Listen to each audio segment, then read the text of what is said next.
ও হুজুর, ও হুজুর, ও হুজুর। আসসালামু ওয়ালাইকুম সালাম। স্যার বলুন আমি আপনার কি ক্ষতি করতে পারি? পুরো মিয়া রাতের 12টা বাজে গেছে, আইছি বালা তেললে।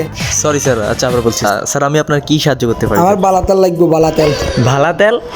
স্যার এটা আবার কি তেল স্যার? এটা তো আমি চিনি না। স্যার আমাদের এখানে আপনি একই ছাদের নিচ থেকে সকল প্রোডাক্ট পেয়ে যাবেন। আপনার জলপাই তেল, সয়াবিন তেল, সরিষার তেল, নারিকেল তেল, আমলার তেল, সকল ধরনের তেল আপনি আমাদের এখান থেকে পেয়ে যাচ্ছেন। কিন্তু স্যার ভালা তেল এই জিনিসটা স্যার আমি ঠিক চিনতে পারলাম না স্যার। দূরও মিয়া বালা তেল চিনেন না মানি? বালা তেল, বালা তেল চিনেন না মানি কি? আপনার এনে রাখছে কোনা?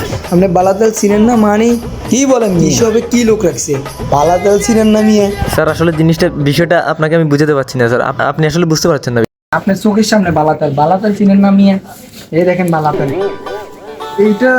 এটা তো স্যার মাস্টার্ড অয়েল, সরিষার তেল স্যার, এটা তো সরিষার তেল। এটা গ্রামের ভাষায় বালাতেল বলা হয়। এটার গুণাগুণ অনেক কিছু আছে। তাই নাকি স্যার? জি, এটা গুণাগুণ হচ্ছে রান্না করা খাবারে অনেক সুস্বাদু হয় এবং গায়ে মাখতে পারে এবং অ্যালার্জির জন্য গায়ে শরীরে মাখলে অনেক উপকার পাওয়া যায়।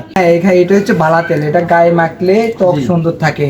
অ্যালার্জির জন্য শরীরে ব্যবহার করতে পারে না, গায়ে লাগালে গায়ের ত্বক বালা থাকে, তাই এর নাম রাখা হয়েছে বালা তেল। আবার বোকা বনে গেলাম নাকি কাস্টমারের কাছে?